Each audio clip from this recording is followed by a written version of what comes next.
తెలంగాణ విద్యార్థి వేదిక OU committee ఆధ్వర్యంలో నిర్వహించిన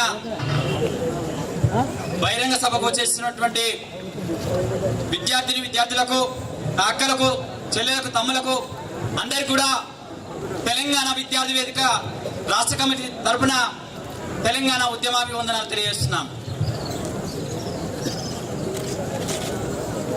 నేడు సెప్టెంబర్ 17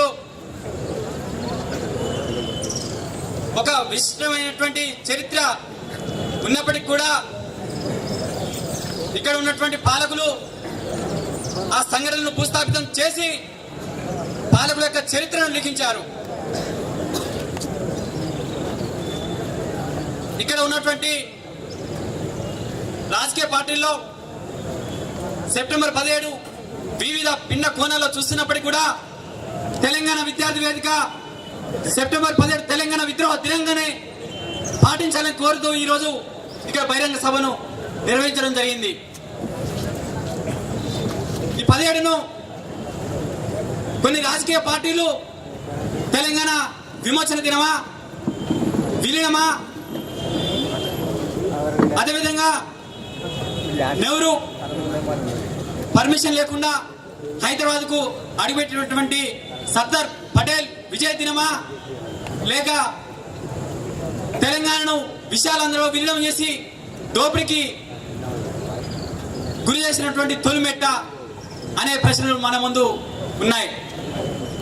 భారతదేశానికి స్వతంత్రం రాకముందు భారతదేశంలో 544 సంస్థానాలు ఉండేవి. దానిలో అతిపెద్దది ఈ హైదరాబాద్ సంస్థానం. అదేవిధంగా స్వతంత్రానికి ముందు సాయుధ పోరాటం వెలుగెత్తి నిజాం నిరంకుశ పాలనను తుద ముట్టించినప్పటికీ కూడా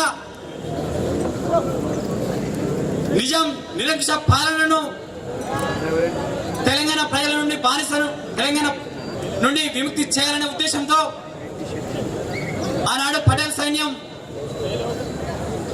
ఒక ప్రజాస్వామ్య ముసుగుతో భారత ప్రభుత్వం మన హైదరాబాద్ లో అడుగుపెట్టి హైదరాబాద్ ప్రాంతాన్ని ప్రజలను పిట్టలను కాల్చినట్టు కాల్చంపి హైదరాబాద్ ను ఇండియన్ ప్రభుత్వంలో విలీనం చేయడం జరిగింది. అదే రోజు వాళ్ళే విజయ దినంగా గర్వంగా ప్రకటించుకోవడం జరిగింది. అదేవిధంగా ఆ రోజు సెప్టెంబర్ 17 5,000 మంది ప్రజలను ఆ పటేల్ సైన్యం కాల్చి చంపినప్పటికీ కూడా ప్రజల్లో ఉన్నటువంటి అగ్ర జ్వాలలు ఇంకా ఎగిసిపడుతూనే ఉన్నాయి.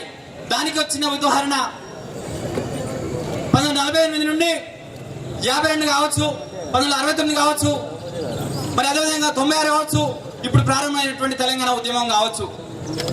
ఇవన్నీ కూడా వారు లేవనెత్తినటువంటి అగ్ర జ్వాలకు ఉదాహరణలుగా మనం చెప్పుకోవచ్చు. మరి అదేవిధంగా ఈ వేదిక పై నుండి